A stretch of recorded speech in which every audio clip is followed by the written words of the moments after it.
Hey everyone, welcome to Women with Fire Coaching. Today we're going to talk about having priorities with precision and making sure that our priorities are going in the right order at the right time in the right way. Now in past coaching call we talked about how to win that battle within. And today what we're going to do is dive into exactly what to do so that we can have the priorities that we want in the right order. The reality is the biggest challenge that women entrepreneurs face is having our priorities in the right order at the right time. I've done a survey with women entrepreneurs, and what I found was that was the biggest challenge women face, is juggling that balance between work and family, work and sanity, and finding that is so hard to juggle so much. I believe that especially in today's society, when there is so much pressure put on women to be super woman, super mom, super wife, looking like a supermodel as you're cooking that super dinner while you're rocking your super business. And I believe it is complete crap, that life doesn't work like that, that we can have it all at the right time in the right order, but not all at once. And we need to understand that if we have our priorities in the right order, we're more likely to achieve what we really want to do and make sure that we don't lose our sanity or our families along the way. So what is it that is game-changing in helping us to have our priorities in order? Well, let me tell you a quick story before I dive into that. There was a time in my life when I knew I needed to get my priorities in order. And it was one day when I was downstairs in my basement, and I had my office downstairs, and so I was late for a business meeting, so my stress was high. I was anxious about this business meeting, and I go downstairs, and I'm trying to get on the call for that business meeting, and none of the technology is working, and everything's just going crazy.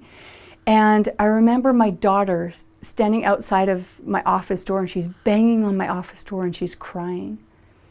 And in that moment, I felt like the biggest failure in the entire world. I felt like I wasn't winning at my business. I wasn't winning with my daughter. I wasn't winning with my life. And I felt like I was being pulled in a million different directions and like I was losing everything.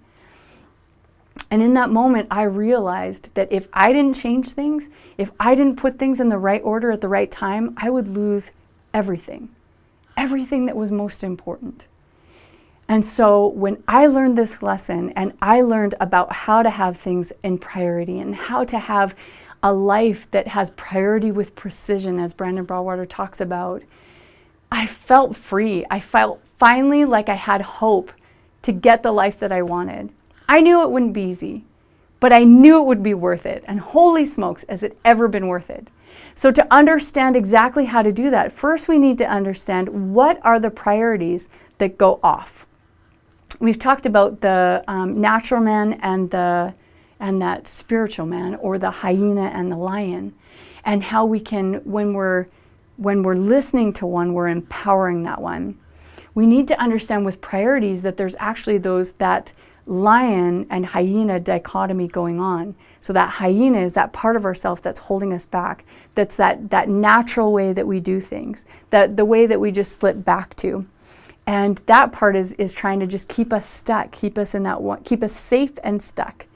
And that lion part of ourself is that part of ourself that's trying to empower our true potential.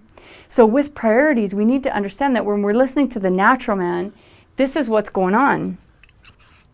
So the natural man or the hyena priorities. So if you think about what priorities that we might have in terms of those main relationships that we have in life, we've got taking care of ourselves, we've got being a parent if you're a parent, we've got being in a relationship if you're in a relationship, taking everyone else, work, extended family, everyone else, and we've got a relationship with our Creator. So, or that higher power, whatever you believe that to be. So what is the first thing that usually comes first in terms of priorities for women? So this is priorities, natural man for women. Well, the first thing that usually comes first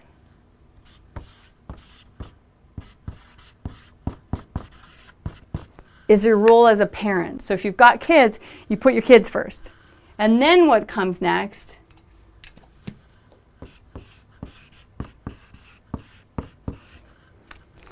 is everybody else. So work, extended family, friends, everyone else. And then after that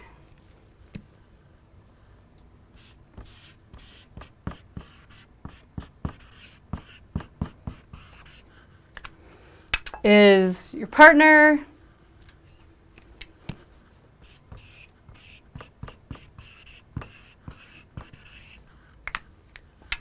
then it's person, so taking care of yourself, and then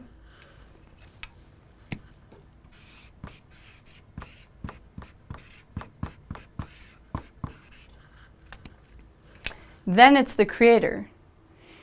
Now, when you look at that list, what do you think is going to happen in our life if we live our life like that? Now this, I just need to say that this is for the feminine. Because the feminine and masculine natural priorities are actually quite different. So what types of situations can you see that's going to happen because of this? Well, often what tends to happen, you probably guessed it, is you feel burnt out because you're never taking care of yourself. There's no time for exercise. There's no time to yourself to think or to meditate or to do de-stressing things.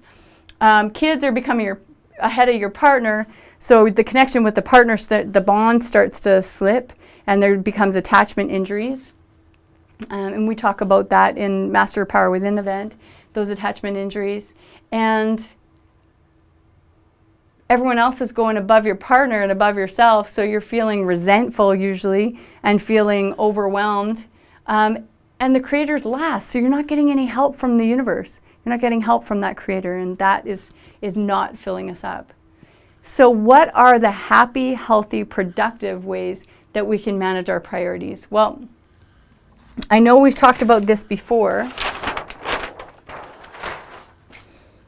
but priorities with precision looks like this. Look like this. So we've got this triangle, and on one side you've got yourself, and on the other side got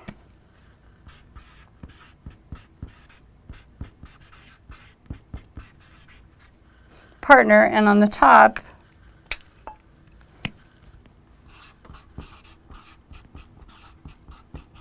the creator.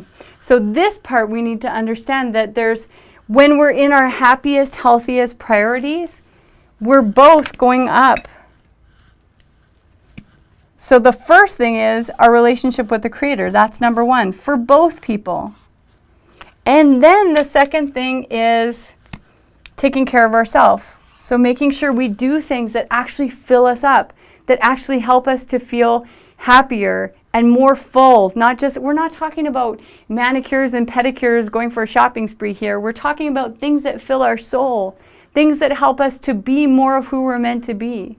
And then we're talking about our partner, having the partner comes next in terms of that connection.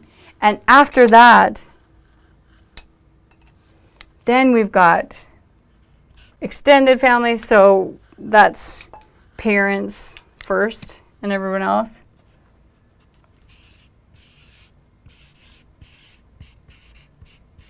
And then work and friends. So those are the happy, healthy priorities. So my question for you is, you know these things, you've seen this before. How are you putting this into practice? How are you actually using this in your life? And sometimes I talk to people sometimes and they say, you know, this is all well and good, but in the craziness of life, how am I actually supposed to take care of myself? How am I actually supposed to do that when life just gets crazy and I'm just in go mode and there's no time for me? And the thing that I think has been so helpful for me is understanding that these priorities do not take a long time. This is not, it doesn't take blocks of times. And sometimes it can just be a moment. And a moment can shift everything.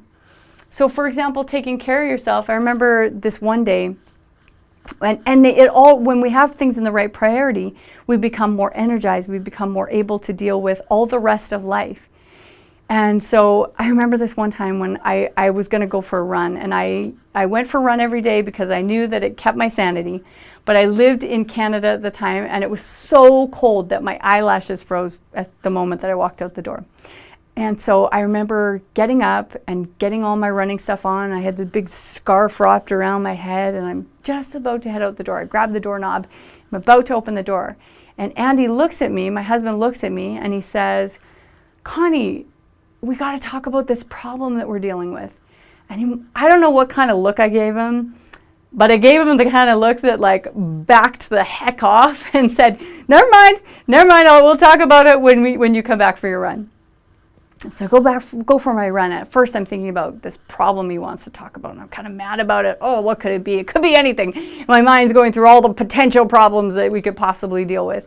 And I'm jogging, I'm going through it, and then eventually I start feeling pretty happy, and I'm enjoying myself, and I'm looking around at these big, puffy, beautiful, like snowflake heavy clouds, or not clouds, snow-topped branches of these trees, and they look so beautiful, and the sun's shining, and it's so gorgeous outside. And I get back to the house, and I come in and I say, okay, now we can talk about what you want to talk about.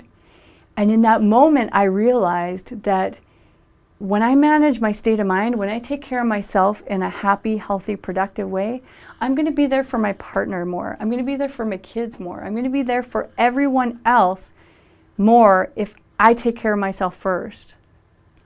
And I realized that this stuff is not meant to make us feel guilty, make us feel like we're not enough. This stuff is meant to fill us up, to fill our tanks. In a world where we're told to take care of yourself by racking up a credit card or buying a bunch of things, and that's what it means to take care of ourselves, or that we have to put our work in front of our partner, or we have to do all of these things that are completely not true. Isn't it nice to be able to see clearly, to see through all the crap, and to realize this is what's really going on here, and these are the priorities that help us be happy? Think about it for a minute. How different would our life be if everyone put these in order? If everyone had a relationship to the Creator, whether that's higher power that they believe that to be, whatever they believe that to be, that there's some sort of connection to the divine.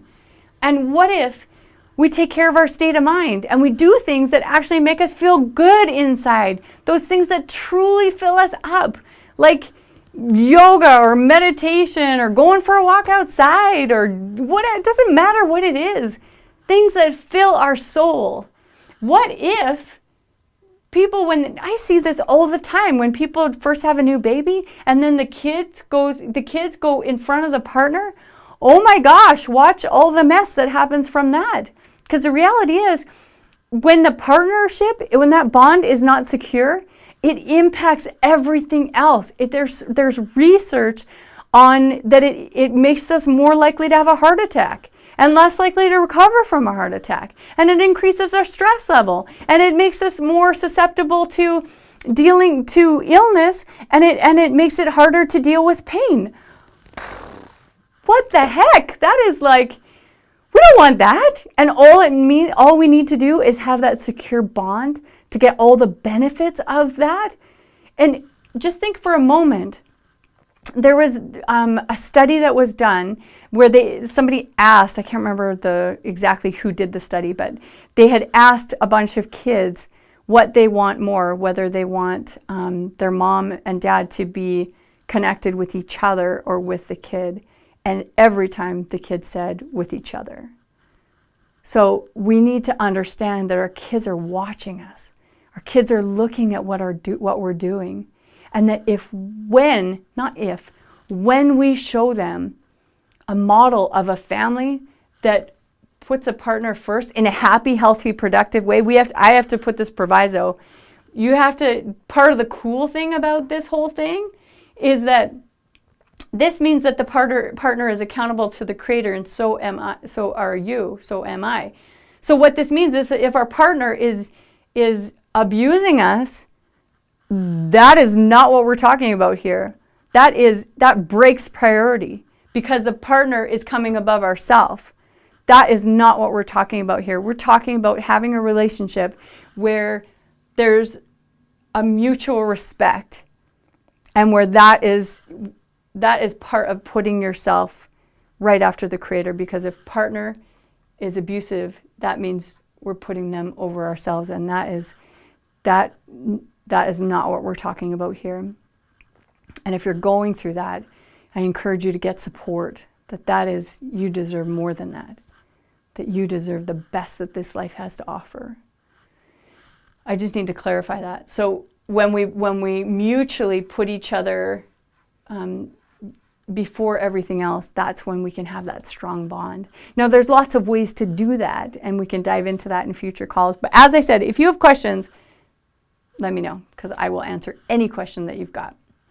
So we've talked about happy, healthy, productive priorities. And we've talked about how they actually make a difference in our life, and how they make us so that we're less stressed, more productive, happier, less risk from heart attacks. There's some really cool studies about that, being connected, having that bond in place. And how that helps us to live our true potential, how it helps us to be who we're really meant to be. So my question for you is, as I said before, how are you actually applying this in your life? What is working for you, and what do you need help with? I'm here. If you have any questions, I would love to answer absolutely anything you've got. It can be on relationship stuff, money stuff, health stuff, well, in terms of healthy mindset. Thank you so much for joining us, ladies. You are truly incredible because you take the time to be here, to be present, to learn the lessons, to make your life even better. We'll talk to you next time, everyone. Have a great night, and we'll see you next time. Bye.